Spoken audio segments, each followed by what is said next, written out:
Hi, I'm Rick Anthony, and welcome to the Someone You Should Know podcast, the podcast that focuses on musicians, authors, and interesting people.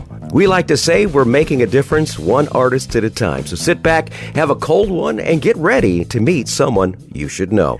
This is our 250th podcast episode, and I thought for a special episode like this, we should go deep into the archives and interview someone from the original Someone You Should Know program. I found him. From 2000 was the last time we talked to this guy, so we've got a lot of catching up to do and some brand new music to share. He happens to be the son of one of the greatest singer-songwriters of the 70s, the late, great Jim Croce, but he has made a name for himself, and he has done it in great style, too. Will you please welcome my old friend, BMG recording artist, singer-songwriter, multi-instrumentalist, AJ Croce. Welcome back, bud. Thank you. So I say it's been 25 years. 25 years. I can't believe it. What you been up to? Oh, man. I've been up to a lot. I don't even know where to start. You're not gray like me, though. What's the story there? I don't know. It's coming in. It's just, it's coming. There you go. Now, for listeners who missed the original episode back in 2000, let's go back to the beginning.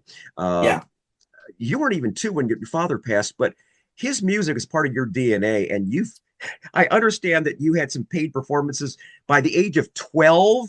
Can you take us through those formative years after Dad passed and actually forming your musical career? Sure. So, when I was very young, I lost my sight. And so that had a big impact on what I was listening to.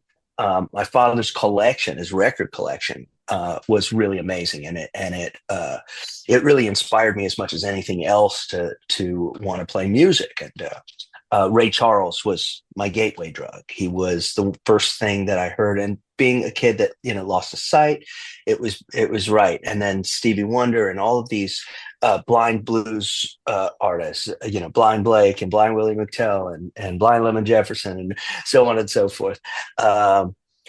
And it was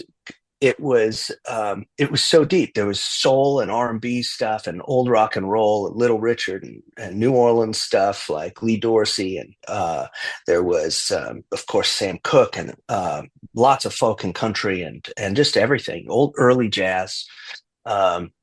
And that was the roots of what inspired me to do what I do.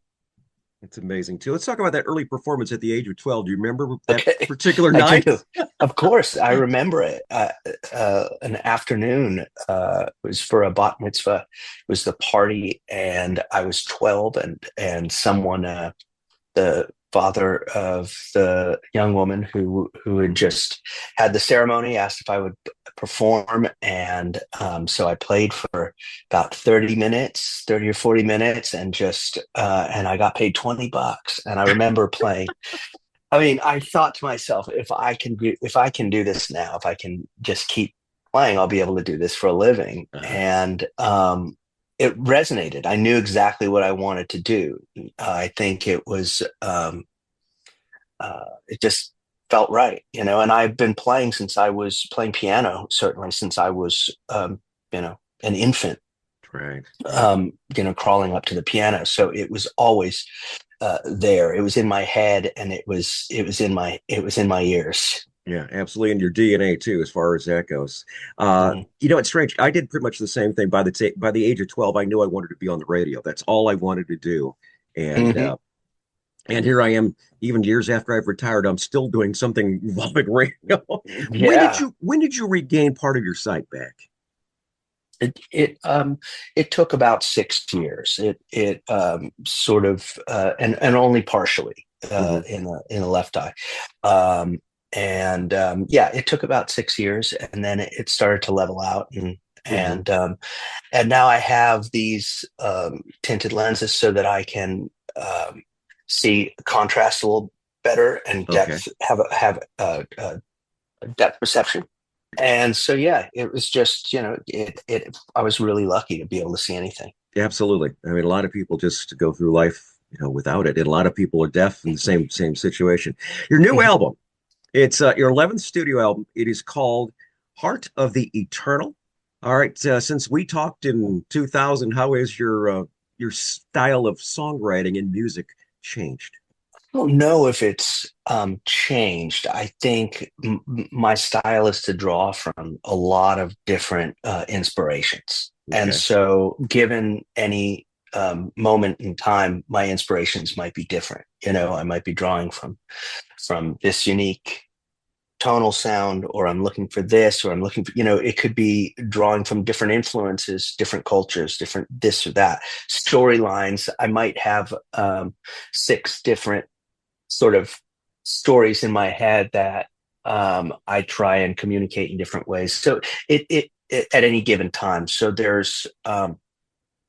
there's always an element of like genre hopping, so to speak. Where I'm using different genres together to create something new. That's exactly right. And yeah. This particular album, I mean, you've got a lot of, you go from psychedelia to jazz pop. Mhm. That's kind of interesting as far as that goes. When you start writing and such, do you just kind of, are you a fly by the seat of your pants kind of guy, just wait for the inspiration to hit, or are you disciplined and actually take the time to write I do it every day, every day? All right. a little bit every day, and I think it's may not uh, write a song every day. There are times when I'm really trying to do that. But what's kind of unique about this album, as opposed to others of my original songs, is that I wrote most of the music on this project before I wrote the words. So I had a real usually I write them together, or I have a phrase or cliche expression, whatever, that I decided to turn on its head and find a way to communicate that. Um, and and this time I had most of the songs um, were instrumentals up until I decided to put words to them and put a story to it. So I think that was kind of unique in this particular case. Well, the very first song we're going to feature is called "I Got a Feeling," and it draws from the psychedelic sound of the late '60s. What's the backstory on the particular song? Well, I was on the road when I wrote the music for this, and I think it was just my head. It sort of felt like something you would have heard from like the Chambers Brothers, or something you would have heard from Shuggie Otis. It's funny because Um, you said Chambers Brothers. I'm sort of going, I got that same vibe. yeah, Time has come today. I just really yeah, like, yeah, yeah, a good yeah. call. I was sort of going, All okay, strung who's this out. remind me of? Yeah, And you nailed it perfectly. yeah, Absolutely. yeah. So yeah, and then after I had the lyrics, that they were a bit conversational, and I needed something more esoteric, and I Mhm. sort of I went got back to Nashville and was just decided to give this guy Tommy Sims a call, who writes some pretty esoteric lyrics, and he wrote or co-wrote "Change the World" for Eric Clapton, and has written Yeah. a bunch of great songs. Really soulful musician and writer. So Tommy and I finished the lyrics together, and this is what we came up with. It's really good too. Really, really good. And you worked with Shooter Jennings on the production of this album. How does his influence uh, get the general feeling of your album, the Heart of the Eternal? Um, you know, I've had the privilege of working with a lot of great producers. Most of them were pretty iconic by the time I got to work with them, whether it was John Simon or Cowboy or Alan Toussaint or you name it. But I think in this case, I was really looking to stretch out sonically a little bit and get a little out of my comfort zone and try something with a producer that's younger than myself, which is the first. And so I just felt like, in talking to Shooter and becoming friends with Shooter, and knowing him for a long time, because I had known his father and had played with his father.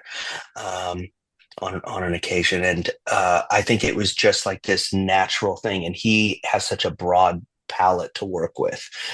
He really uses the studio as his instrument as much as anything else. So it just gelled and felt right the whole way through.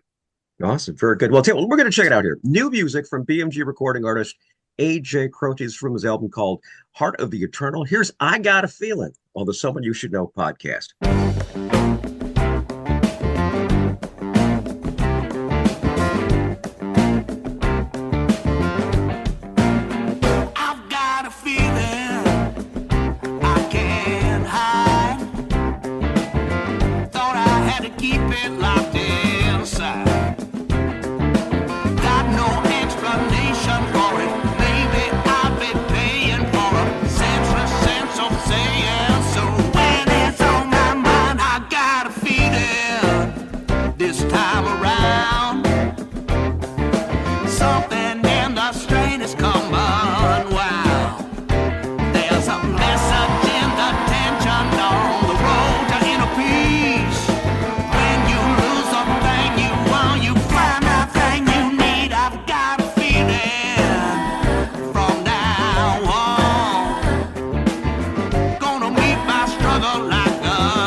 I got a feeling you're going to like that one. New music from AJ Croce. That's from his album called Heart of the Eternal. Now, it's due out on March the 7th. Do yourself a favor and get yourself a couple hundred copies, okay?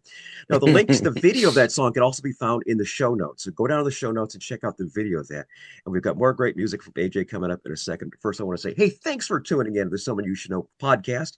We're heard all over all the different platforms thanks to our friends at Buzzsprout. They share our podcast to all the streaming platforms. And so very blessed to say this.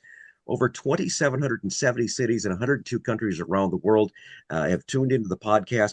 I want to say hi to Hobart, Indiana, also Bay City, Michigan, Burnaby, British Columbia, and a new one, Limassol, Cyprus. All right, Someone You Should Know podcast heard wherever quality streaming audio is available. We're speaking with BMG recording artist AJ Croce. AJ, I read in your press release, you talk about songwriting coming from a place of dreams and subconscious. Can you unpack that for us? Well, I think it's a combination of a lot of things. You know, we don't realize where we're drawing from all the time, and I think that with songwriting, it's really good to be in that sort of ethereal space. I write better in the morning when I'm a little bit confused still, and I think I'm able to. It's much easier for me to really draw from this ethereal place in that regard. And also there's, you know, I don't feel like I'm as critical. It's an exercise. No one needs to hear the outcome of it. It can just be for myself. It can just be an exercise. There's all kinds of examples of that. Like on this album, there's a song called Turn Around, which is basically a way of connecting oxymorons to actually create sense out of nonsense. And it was an exercise, and it started as just a kind of a lyrical exercise and turned into a song. And so they come about in different ways. You know, I might hear someone say something that just, I go, oh, that's a great line. And then I I try and figure out how to tell a story around it. Or I've got a story and it's been in my head and I haven't really found the right way to communicate it. And then I read something or I see something or I hear someone, and all of a sudden that line becomes the clearest point to being able to communicate the idea. I'm sure you got Yeah. through the many, many years that you've been doing this. I'm sure you've got piles and piles of notebooks of Oh little yeah. notes of phrases and such, right? Yeah. Library. Yeah. Yeah, I Yeah. I used to write Thousands of songs.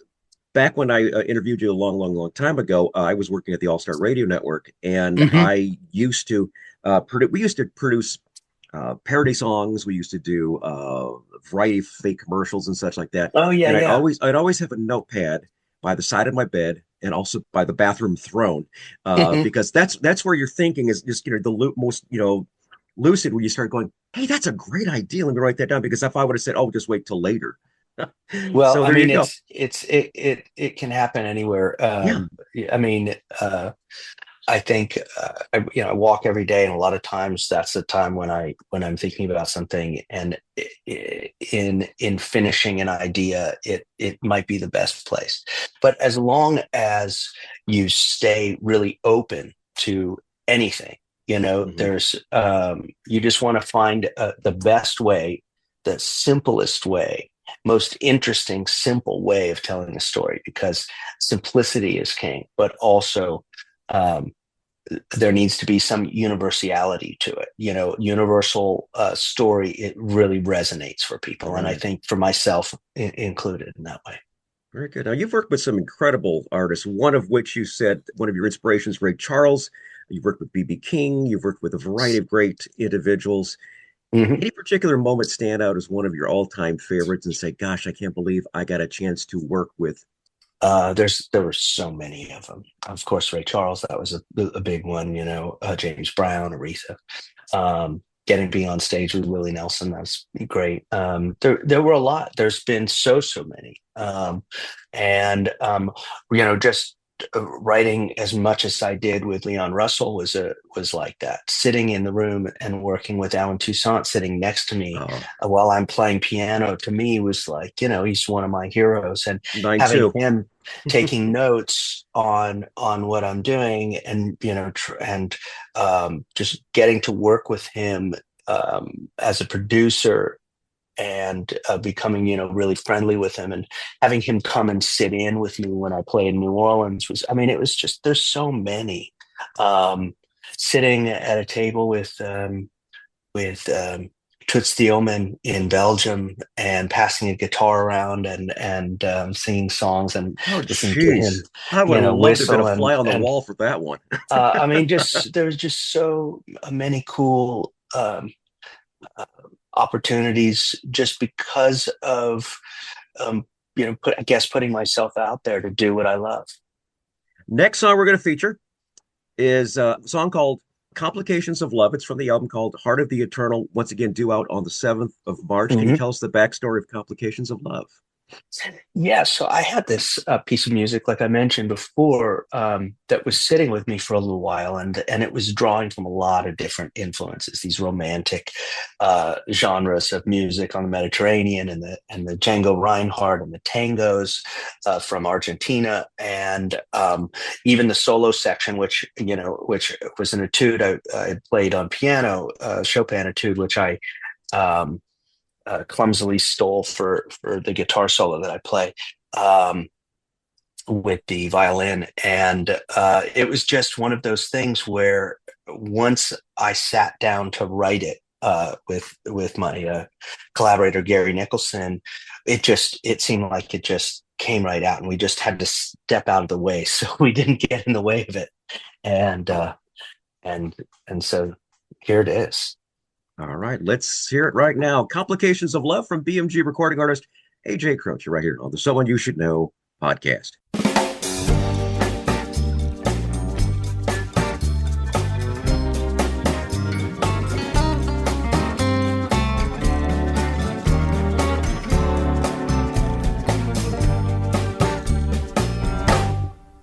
If I was over you, you If I was really through, you wouldn't set me free. If I was all for love, you know you walk away, because it's not your style to stay.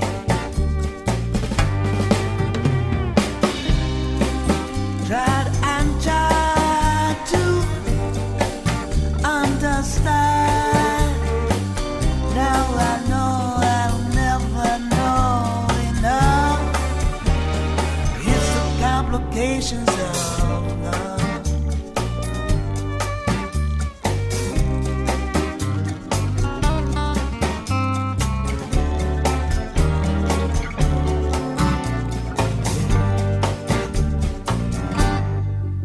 If I give my all, it's more than you can take. If I turn away, you say your heart will break. There was a time our world was right. It makes no sense tonight.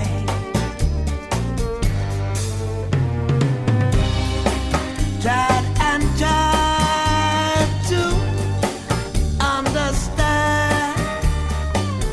Now I know I'll never know enough. It's just the complications of love.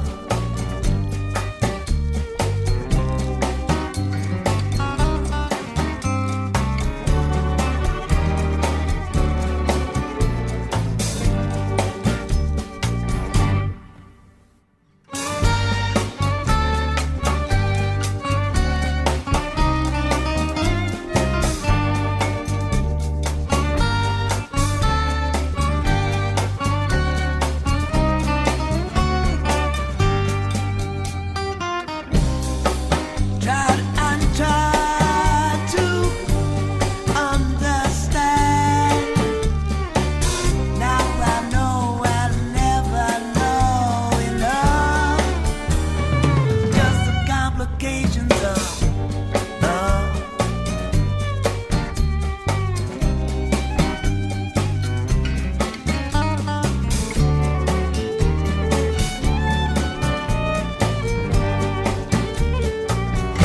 More great music from the album, Heart of the Eternal. That's from BMG recording artist AJ Croce. Complications of Love is the name of the song. The album, Heart of the Eternal, due out March the 7th. Tonight, the 20th of February, is the first night of your 2025 tour. Now, for any individuals who have never seen you in concert, or of those who have seen you before and are seeing you this time in 2025, what can people expect when they put their money down and go see you? They're going to forget about the whole world around them that they left when they walk into the theater. They're going to be taken on a musical adventure, and it is going to be a lot of fun. There is an amazing band that backs me up, of iconic players. Gary Malaber, you might know from the records from Van Morrison, Moondance, Tupelo Honey. He was with Steve Miller for 28 years on all those records, and Joe Walsh and Frampton, and on and on. David Berard, who plays bass and sings with me, who's from New Orleans and was with Dr. John for nearly 40 years, and Etta James and B.B. King and the Nevilles, like myself, and James Pennebaker, who plays guitar, who's with Delbert McClinton and Leroy Parnell, and so many iconic Texas artists, Freddie Fender among them, and then the ladies who are singing with me, Jackie Wilson and Catrice Ford. And so it's a great band. And the reason I mentioned some of their accolades and some of the artists that they performed with and recorded with for so many years is that if you combine all of those influences, you kind of get a sense of what you're going to hear. Awesome. Very good. How do you, based on your set list, you've got thousands of songs in your repertoire. I know with all these, the fact that it's been over 25 years. How do you whittle down what's going to get played? Do you have a specific formula? It's funny. Actually, I know that there are certain songs people want to hear. Hmm. And I know that I just came off of almost 3 years of playing Croce Plays Croce, of performing my father's material and knowing which songs of his people love to hear. So I'm going to throw a few of those in there. And then I have a new album, and I have, 35 years of touring and recording to base it off of. And then the audience, every night, the audience is different. So every night when I get a sense of what they're really digging, I pursue it, and I always want to know what they want to hear. So every night I take requests. Except And Freebird, he doesn't take Freebird. Okay. I have played it, Oh, you it just takes a long time to get through that song, Yeah. So, um, but anyway, it's really just the audience has helped. And then recently I asked fans that follow me on social media and Facebook and Instagram to join in and pitch ideas for songs they've been wanting to hear in the set. Part of the reason so many people have come 3, 4, 5, 6 times to the concerts in the last few years is that every night is different, and the energy level is really high, and the people get a real sense of this dynamic show. And I think people, they get to laugh at things. It's emotional, and there's elements of nostalgia, but then also they're very much present. And I think having the combination of all of those factors is unique. Wonderful. The tour is on right now. It starts tonight. Best way for people to get tickets, I'm guessing, would probably be your website, right? Yes, absolutely. ajcrocemusic.com, or they can go to the link in my bio at Instagram or Facebook, and the info's there. And new dates are being added all the time. This will be a 2-year tour, so if you don't see your city today or tomorrow when you look, then keep checking, because we'll have we'll be hitting every part of the U.S. and around the world as well. Very good. I'm going to mention a couple of dates here. Do like Johnny Carson. Tonight you're going to be in Fort Lauderdale. Orlando is Friday. Saturday is going to be in Clearwater, Florida, and then Charleston, South Carolina. Be on the lookout. Charlotte, North Carolina, Durham, North Carolina, Rocky Mount, Virginia. And I see going down the list here, you're going to be not too far from me in Shipshewana, Indiana, at the Blue Gate Performing Arts Center. That is going to be the 5th of April. So I'm gonna have to check that out and get a chance to see you. But let's talk a bit about your dad's music. As far as you said, you performed Croce Plays Croce for quite a while there. Is there any one particular song in your dad's catalog that really and truly resonates with you, his son? There's a lot of them. And because I grew up around the music, of course, Time in a Bottle was most challenging to play emotionally. It was something that was written for me, so it was hard at first. But the truth of it is that each night is different. Like I said, that's what makes this show so much fun. And whether it's me doing Croce Plays Croce or me performing my own show and incorporating some of those songs, it is this, I think, freedom that I have on stage to be able to dive into different things and go into the deep cuts. And sometimes when I'm performing one of his songs in a unique way, I feel this deeper connection than I do than just trying to play something like the record. So I think that in playing a song and treating it obviously treating it with respect because people know the originals, but especially with the deeper cuts, I really enjoy that. And songs like Box Number 10 or Lover's Cross or any number of other tunes that are just fun to play. Rapid Roy is always fun to play, and Speedball Tucker, and there's just a bunch of fun songs to play in the mix, and great tunes. Do you feel Dad's energy every night when you perform? I don't know. I think I feel mine more than anything else, or lack of as I get older. Yeah. Do you have any traditions and any superstitions of doing something before you take the stage? I talked to Trace Adkins once. He says he always have one more cup of coffee and a cigarette. And I'm going, whoa, that microphone's got to be terrible smelling. Do you have any before stage traditions? I really don't. I generally just like to have 15, 20 minutes before I go on. I like to know that, just to be in a mellow place, be able to sit down, talk to the band, walk on the stage together and into the wings, and just get my head clear and ready to dive into whatever's going to come. And I don't really know until I hit that first chord, and obviously today you're playing songs where I'm playing guitar, but for the people that don't know out there, piano is my first instrument, and that's what I really excel at. And not that I don't love playing guitar, but just so the audience knows, there's a lot of wild piano. Awesome. So. Like I say, you're multi-instrumentalist. And I really and truly like this new music here on the album Heart of the Eternal. So I'm looking forward to maybe checking you out later this year. Now, we've been speaking of touring. You've been at this 35 years now. Mm-hmm. The next feature is my personal favorite. It's called Tales from the Road. These are those infamous road stories where things didn't go quite as planned. I'm sure you have a few Spinal Tap moments to share. What would you say would be AJ Croce's Tales from the Road? Okay.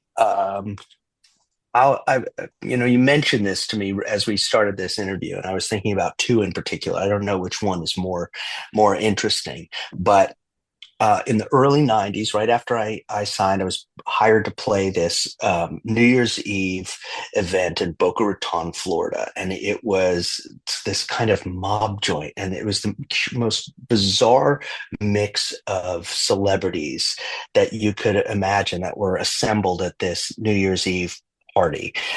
Connie Chung and her husband Maury Povich, and the $1 Million Man, and Ted DiBiase, and the $6 Million Man, I should say. Okay. I was going to say $1 Million Man. That was Steve in wrestling. Austin. Steve Austin, absolutely,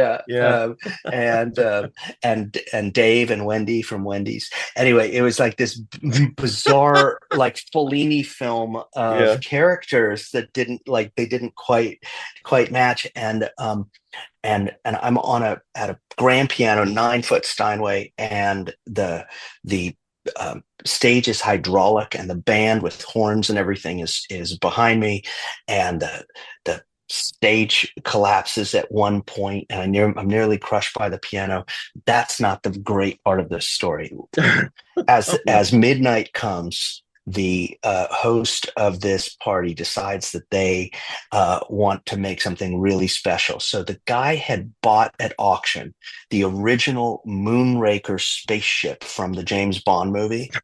And so 5 minutes before midnight, you hear the band is told to get off stage. There's nowhere to get off stage. There's no backstage. We have to push ourselves against the back wall as this Moonraker spaceship comes down from the ceiling, and the fog machines kick up, and I'm nearly crushed by the Moonraker spaceship, and then a dozen young women in gold lame, short one-piece outfits come fighting a fake villain while James Bond, comes out to the song of "Live and Let Die" by Paul McCartney, and then the smoke clears, and the Moonraker spaceship lifts up back up into the ceiling, and they're like, go. And that's my time to go back to the piano and play Old Lang Syne. And what do you do in a situation like that? So that was one really weird one. The other one, I think my jaw would be down. What the did we just see? Yeah, that's right. That was All right. one of it. And the other one, I was in Italy on tour around 94, I guess. And I was playing in Naples, and in Italy, your promoter travels with you.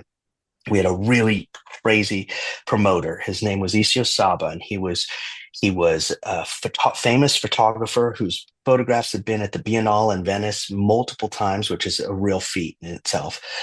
He had been an extra on spaghetti westerns, and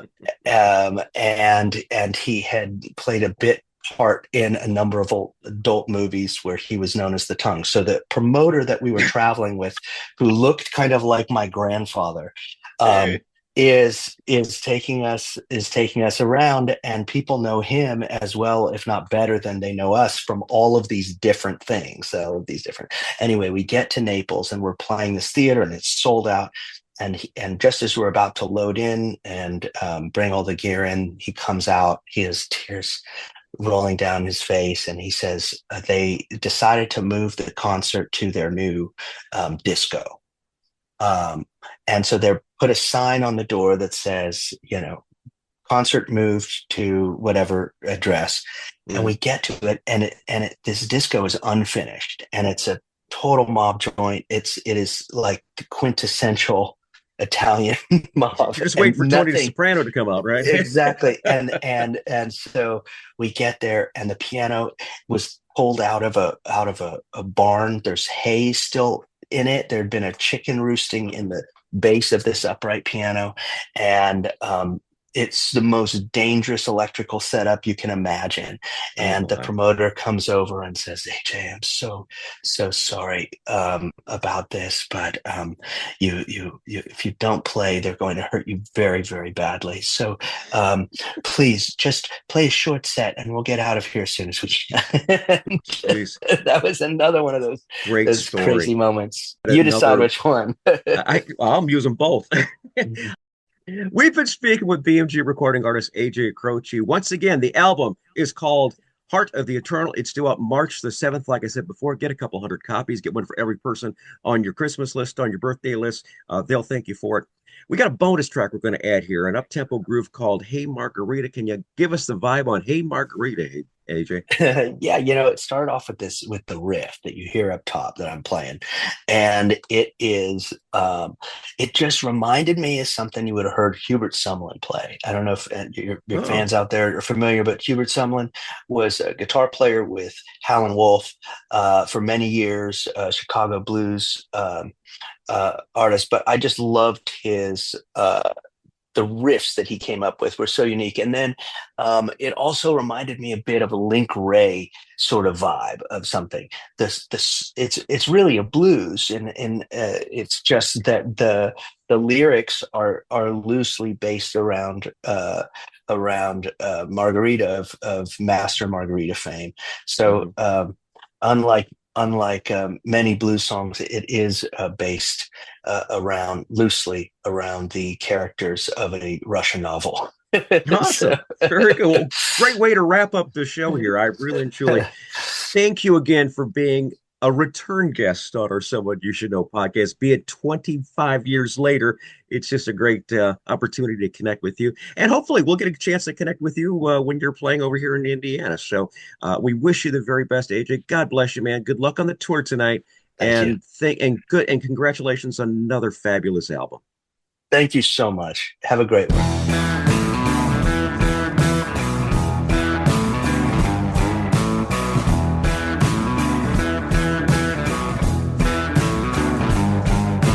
Hey, Margarita, won't you take me where you've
Hi, this is Rick Anthony, thanking you again for listening to this episode of Someone You Should Know. Now, if you're an aspiring musician or an established musician that's looking for a little exposure, I invite you to drop us a line at someoneyoushouldknowpodcast@gmail.com. That's someoneyoushouldknowpodcast@gmail.com.